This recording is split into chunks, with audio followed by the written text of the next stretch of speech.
کہ والدین کے اوپر لازم ہے کہ وہ اپنے بچوں کی تربیت کریں.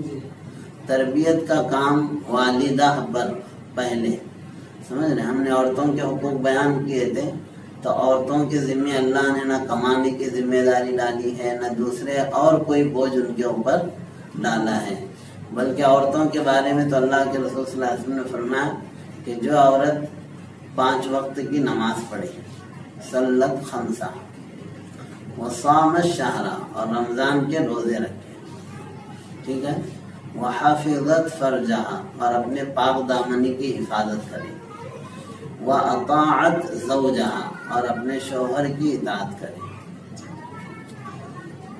تو دخلت من ای ابواب الجنت شاءت، او کما قال علیہ الصلوۃ والسلام، تو وہ جنت کے جس دروازے سے چاہے داخل ہو جائے.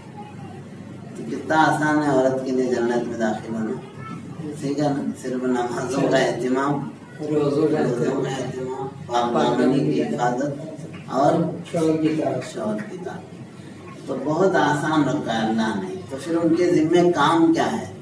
تو کام ان کے ذمہ سب میں بڑا ہے اپنے بچوں کی تربیت. ہاں، اس کے بارے میں ان کی پکڑ ہوگی.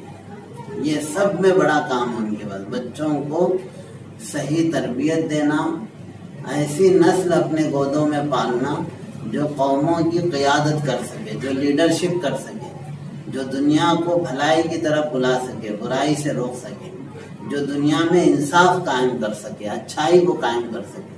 یہ نسل کہاں سے تربیت پائیں گے؟ بولو، ماؤں کے گودوں سے ہی پائیں گے. تو ماؤں کے ذمہ یہ بہت بڑا کام ہے. بہرحال کل ہم نے یہ بات بتائی تھی کہ جو آیت میں نے پڑھی ہے اس میں اللہ تعالیٰ ہم سب کو حکم دے رہے ہیں کہ خود کو اور اپنے گھر والوں کو جہنم کی آگ سے بچاؤ. اس آیت سے بھی ثابت ہوتا ہے کہ ہمیں جو ہے نا اپنے بچوں کی تربیت کرنا ہم پر فرض ہے. اب کل بات آئی تھی کہ بچوں کی تربیت کے سلسلے میں 7 پوائنٹس ہیں، جو 7 پوائنٹس ہیں اس کے اوپر تربیت کرنا ہے بچوں کی. اس میں ہم نے سب میں پہلے بتایا تھا کہ ان کی ایمانی تربیت کرنا، نمبر 2 ان کی اخلاقی تربیت کرنا، نمبر 3 ان کی جسمانی تربیت کرنا، نمبر 4 ان کی عقلی تربیت کرنا، نمبر 5 ان کی ایموشن اور نفسیات کی تربیت کرنا، اور نمبر 6 ان کی سوشل اور سماجی زندگی کے بارے میں ان کی تربیت کرنا، اور نمبر 7 ہے ان کی جنسی خواہشات جو ہیں اسے وہ اس کے ذریعے غلط راستے پر نہ پڑے، اس کی بھی صحیح تربیت ان کو کرنا. یہ 7 پوائنٹس ہیں. اب ہر پوائنٹس پہ ہم تھوڑا سا تفصیلی بات کریں گے تاکہ والدین کو اس سلسلے میں واضح ہو جائے. سب میں پہلی چیز جو بچوں کی تربیت سے متعلق ماں باپ پر لازم ہے وہ ہے ان کی ایمانی تربیت. ایمانی تربیت کا مطلب یہ ہے کہ بچوں کے اندر اللہ کے ہونے کا یقین، اللہ کی ذات کا یقین، اللہ کے ایک ہونے کا یقین، اللہ کے نبی کے رسول ہونے کا یقین، تمام انبیاء کے اوپر یقین، اللہ کی کتابوں پر جو ایمان مفصل ہے، آخرت کے دن پر یقین، اسی طرح سے قیامت کے دن پر، قبر کے عذاب پر اور آخرت کے دن حساب ہونے پر، یہ جو چیزیں ہیں اس پر بچوں کا یقین بنانا. اب اللہ کی وحدانیت، اللہ کا ایک ہونا. اب اللہ کا ایک ہونا اس کی ذات میں بھی ہے کہ اللہ اپنی ذات میں کیا ہے؟ تنہا ہے. اللہ کی صفات میں بھی وہ تنہا ہے، اس کے جو صفات ہیں وہ بندوں میں نہیں ہو سکتے، بندوں کے ساتھ وہ اپنی صفات شیئر نہیں کرتا ہے. اور عبادت میں بھی وہ تنہا ہے کہ اسی ایک کی عبادت ہوگی. اب یہ جو ایمان مفصل ہے اس کا یقین بچوں کے اندر پیدا کرنا اور بچوں کو اس سلسلے میں ایمان ان کا مضبوط کرنا، یہ ماں باپ کی پہلی ذمہ داری. پھر اس کے بعد ان کو اسلام کی جو بنیادی ارکان ہے جیسے توحید ہے، نماز ہے، روزہ ہے، زکوٰۃ ہے، حج ہے، وہ جو ہے نا اچھا جب بولنے لگے اچھے تو اللہ کے رسول نے فرمایا ان کو پہلے لا الہ الا اللہ سکھاؤ. جب آپ لا الہ الا اللہ سکھائیں گے تو ان کے دماغ میں اللہ کی عظمت، اللہ کی بڑائی، اللہ کا ایک ہونا اور اللہ کی محبت پیدا ہوگی۔ اور ایک چیز ہے، ماں باپ شکایت کرتے بچہ ہماری سنتا نہیں۔ یہ ایک بہت اہم پوائنٹ بول رہا ہوں، میرے لیے بھی آپ کے لیے بھی بہت کام کا پوائنٹ ہے کہ ماں باپ کیا بولتے ہیں کہ ہماری سنتا نہیں۔ اپنی سنانے کا چکر مت رکھو، اللہ کا سننے والا بناؤ تو آٹومیٹک انہیں تمہارا بھی سنے گا۔ تم کون ہوتے ہیں سمجھ رہے ہیں کہ تمہاری سنے؟ تم نے اس کو اللہ کا سننے کے جو ہے نا قابل نہیں بنایا۔ اگر وہ اللہ کا سننے کا، اسی لیے اپنے سامنے مت جھکاؤ۔ بہت سے شوہر بھی یہ غلطی کرتے ہیں کہ بیوی میرا نہیں مانتی ہے، ایسا سمجھتے ہیں جیسے وہ باس ہیں اور بیوی نوکرانی۔ بھائی بیوی کو اپنے سامنے مت جھکاؤ، اللہ کے سامنے جھکاؤ، اللہ کے رسول کی اطاعت پہ آمادہ کرو کہ اللہ کے رسول کی مانو، اللہ کی مانو۔ جب وہ اللہ کی مانیں گے، اللہ کے رسول کی مانیں گے تو آٹومیٹک وہ تمہاری بھی مانیں گے۔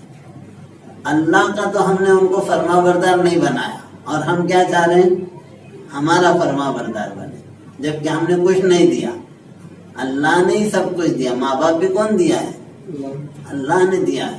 تو جب تم اللہ کا فرما بردار بچوں کو نہیں بنائیں گے اور پھر ان سے یہ توقع کریں گے کہ وہ تمہارے فرما بردار بنے، تو یہ ایسے ہی ہے جیسے مطلب یعنی کہ جو ہے نا ایسی چیز کی امید کرنا، یعنی مطلب آپ نے پیڑ لگایا کانٹوں کا اور امید کر رہے ہیں اسے انگور کی یا سیب کی، تو بھئی جیسا بوؤ گے ویسا کاٹو گے۔ As you sow so shall you reap, جیسا بوؤ گے ویسا کاٹو گے۔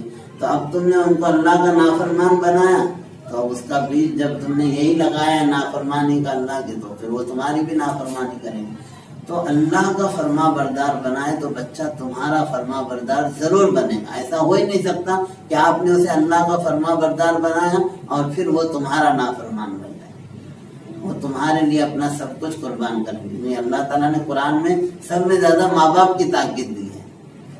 تو بہرحال یہ ایک پوائنٹ بہت اہم ہے، اس پر دھیان دیں۔ تو ہم سب میں پہلے بچوں کے اندر اچھا لا الہ الا اللہ ہم کو سکھایا، سکھانے کے بعد اللہ کی توحید میں جب جو ہے نا 3 باتیں آتی ہیں۔ سب میں پہلے اللہ کی ربوبیت، کہ اللہ ہی سارے جہانوں کا پالنے والا ہے۔ تو بچے کو پوچھے ہمیں ہمارے ماں باپ کو کون پالتا ہے؟ اللہ پالتے ہیں، سمجھ رہے؟ کس نے دنیا کو بنایا؟ اللہ نے بنایا۔ آپ اسے کبھی اپنے گارڈن میں لاؤ یا کبھی درخت کے پاس لاؤ، کبھی اس کو گھومنے لے جاؤ بچوں کو، یہ کرنا چاہیے۔ مطلب ایسا ہی، اس میں کوئی برائی نہیں ہے کہ پکنک کو جائے، پکنک کو جانے میں کوئی برائی نہیں ہے، لیکن پکنک کو جانے کے بعد اسے صرف عیش مستی کا ذریعہ مت بناؤ۔ آپ پہاڑوں پر لے کر گئے مثلا ہل اسٹیشن پہ بچوں کو، تو وہاں بولو کہ بیٹا قرآن میں اللہ تعالیٰ پہاڑوں کا کہاں کہاں تذکرہ کرتے ہیں اور پہاڑ کے بارے میں اللہ کیا فرماتے ہیں، پہاڑ اللہ کی کیسی نشانیاں ہیں۔ زمین کے اوپر کیل ٹوکنا اللہ نے بیان کیا ہے کہ زمین پر کیل کی طرح ہے، اگر پہاڑ نہیں ہوتے تو زمین ہلتے رہتی تھی، ہم اس پہ مضبوط جمے نہیں رہتے تھے، زلزلے آئے ہوئے ہوتے، تو پہاڑ کو کیل بنایا۔ پہاڑ اللہ کی نشانیاں ہیں۔ درخت کو دیکھا آپ نے، تو درخت کو بولو بیٹا درخت کو کس نے بنایا؟ اللہ نے بنایا۔ اس آسمان کو کس نے بنایا؟ کبھی اندھیری رات میں جو ہے آپ آسمان کی طرف دیکھو، چاند دکھاؤ بچے کو، بیٹا یہ کیا ہے؟ چاند ہے۔ کس نے پیدا کیا؟ اللہ نے۔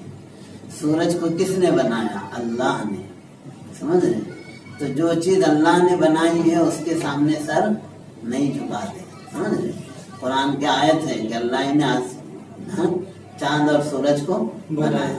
لا تسجدوا للشمس ولا للقمر، چاند اور سورج کو سجدہ مت کرو۔ وَاسْجُدُوا لِلَّهِ الَّذِي خَلَقَهُنَّ، سجدہ کرو اس اللہ کے لیے جس نے چاند سورج کو بنایا۔ تم ان کی طرف کیوں ہاتھ جوڑ رہے؟ تو ہاتھ ان سے نہیں جوڑا جائے گا، وہ تو اللہ کی نشانیوں میں سے ہے۔ اسی طرح سے آپ پانی دکھائیں، پانی اللہ کی کتنی بڑی نعمت ہے، اور پانی کے اوپر دیکھو اللہ نے یہ پانی دیا، ہمارے بس میں کہاں تھا پانی نازل کرنا۔ بارش ہو رہی ہے تو بارش بیٹا کون نازل کرتا ہے؟ آپ ہر چیز پہ بچے کا دماغ جو ہے نا توحید کی طرف لے جاؤ، اللہ کی طرف لے جاؤ، ہر چیز اسے دکھاؤ، دنیا کے نظارے دکھاؤ اسے